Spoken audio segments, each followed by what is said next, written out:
So I'm involved in a project which links poets in Ireland with poets in India. And my partner poet is a poet called Arundhati Subramaniam. It turns out I actually know her aunt, which was quite funny. The world is a small place.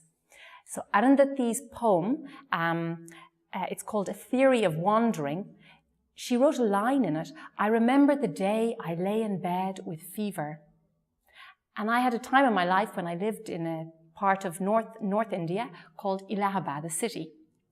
And that city is a very interesting place, and I had never written about it really because it was a long time ago, and it was a time in my life I didn't really want to write about. But Arundhati's lines just forced me to write a very short poem, and I brought that very short poem to a workshop.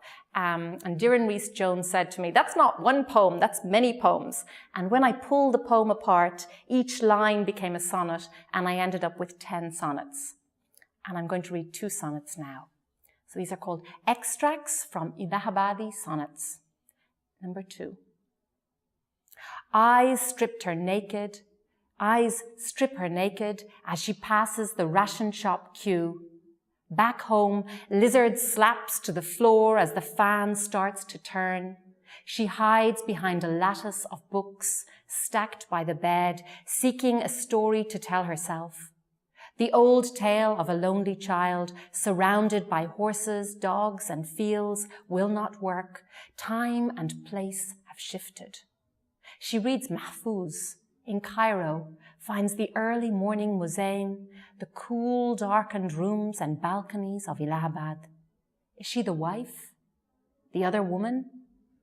There were no bells, there is no ring, and neighbors have complained. Her dream was of the title role in the movie of her life, but this is just a walk-on part. And number 4. Each weekend, the paperwala comes. He buys the unwanted copies, newspapers and magazines, sells whole what will be read. Her pages are ripped out, folded neatly into bags. In the pharmacy, her next supply of tablets and tampons will come wrapped in her recycled words and empty pages. Her silence encloses her, protects her modesty. She cannot be accused of drawing attention or of telling truths she has been sworn to hide. In Wheeler's shop, she searches out the words of Naga women who shed all shame and naked proclaim themselves.